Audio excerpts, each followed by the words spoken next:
Hey everybody, it's been a minute. Sometimes you gotta get your head right. But we're back. I am Pastor Shannon Wright. This is Container to Table.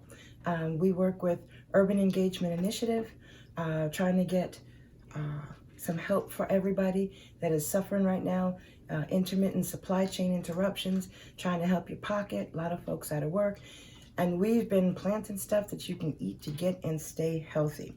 So I want to go through some things pretty doggone quickly. In the beginning, I had talked to you all about in the produce department of your supermarkets, buying herbs. They're usually $2 or $3 a pack. This is rosemary. You buy it, it's already planted, right? So for $2 or $3, you get it, you separate it. If you are lucky, it's more than one plant. And in this case, it is. So I'm going to come over here over my dirt, and I'm going to show you real quick how to separate these carefully by the roots. Check your stems. You see there's two, the one plant for two. Okay, put them down.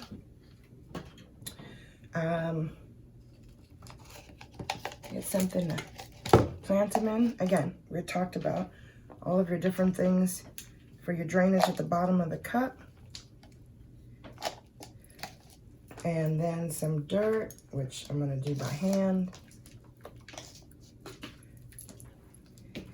And the dirt, again, is regular garden soil for fruits and vegetables with some peat moss, perlite, coffee grounds. Great for your plants.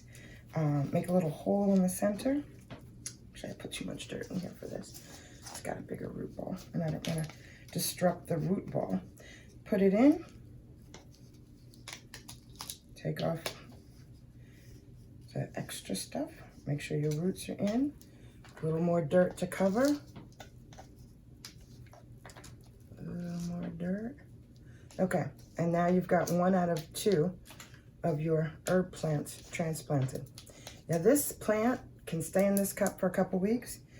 And in this cup, it won't take up a lot of space, and it'll give you the opportunity to really work out how much water it needs, the type of dirt that it needs, so that you and this plant can get to be friends, so that it can grow and do some of the things you needed to do to flavor your food. And like I said before, the more you use with spices, the less you're gonna be inclined to use salt, which is bad for blood pressure. So, rosemary.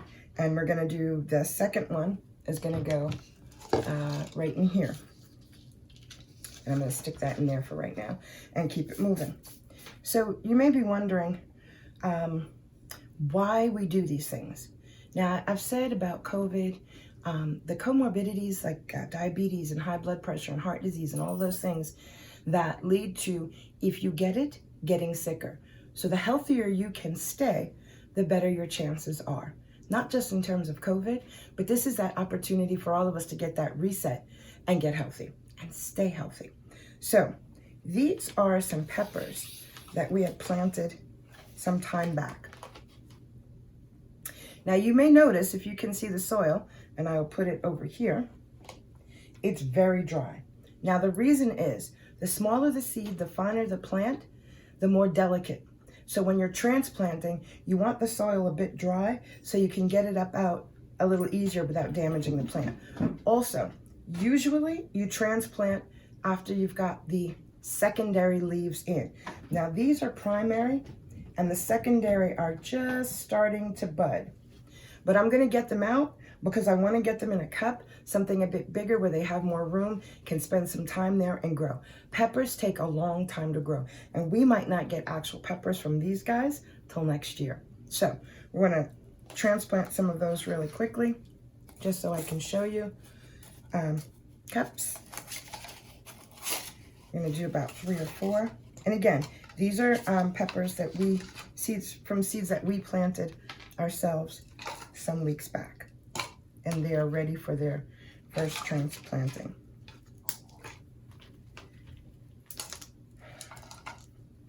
And my grandmother was one that grew up in the Depression era, so she believed in reusing everything. And we're gonna do a segment That's just about the types of things you can use, how to reuse and repurpose so many things in your house so that you really don't have to spend a lot of money to do this. So we're gonna put some dirt in the cup. And the dirt is pretty much dry as well on purpose. It's easier to work with. And because I like to work with my hands, I don't need the dirt getting stuck up under my nails. Wouldn't be pretty. So it just makes it easier to use a drier dirt. So once you transplant things, you want to make sure you water it well anyway. Okay, so we've got our cups ready. Now, with the bigger plants, you can use a trowel. With the smaller plants, I find it much easier to use a plastic fork. So you want to get in there in the section where the plants are, and you want to find the edge. You want to scoop them up as delicately as you can because you don't want to break them up. Once you loosen them, you can pull them up. Got 2 there, and I'm going to put 3 in a cup. So we've got 3. Now these are really tiny. So let me bring them over here. These are 3 of the new pepper plants we've got sprouted. And these are, where's my label? Okay, it says peas. So obviously I didn't label this one the way I should have. But they are definitely peppers, trust me on that. So you're gonna take the plants, use your finger, make a little hole, stick the plant down in there, use your finger, lightly, close the hole up. You're gonna do the same thing again for the next one. Put it in the hole. Try not to pack in the roots. You want your soil light because your roots are so delicate at this point. And the last one, do it again. Hole, get the plant down in there. Close it over with the dirt. Now some people say, how do you do all this with nails? Trust me, when you're dealing with the delicate plants and the seedlings, the nails actually help. So now you've got your first cup of peppers transplanted. So you're going to repeat that process throughout the whole tray so that you can get all of them transplanted from here into here. And they can stay here for weeks. And as they grow, you're going to separate them and you're going to transplant them again. All right. Now, another thing I wanted to show you was garlic. Now, we are familiar with cooking and eating garlic, but I don't know how well versed you all are on the health benefits of garlic. Garlic helps to lower blood pressure. Garlic does a lot of good things.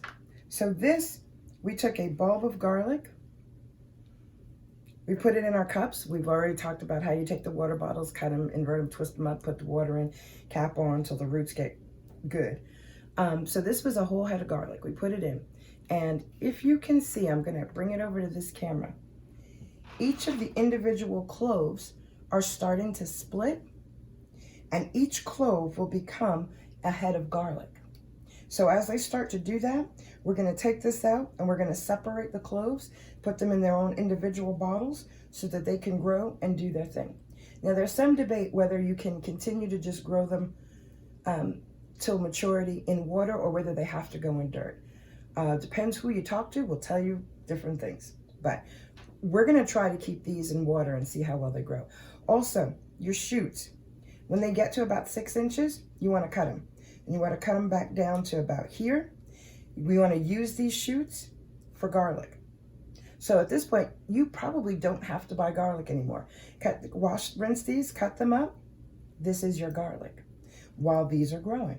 Now, you want to cut them at that height because you don't want all the energy in the plant going to these. When they start to get wilty, they need to be cut because the plant needs the energy as it's splitting and growing. So that's your garlic. And when you're going to split that, you're going to take the head out of the cup carefully because it's really grown a lot. Okay. Okay. Now, as you can see, the cloves have really grown. They're split. They're starting to make heads. Their roots are good. So you're going to separate these, as I said, and put them in their own containers.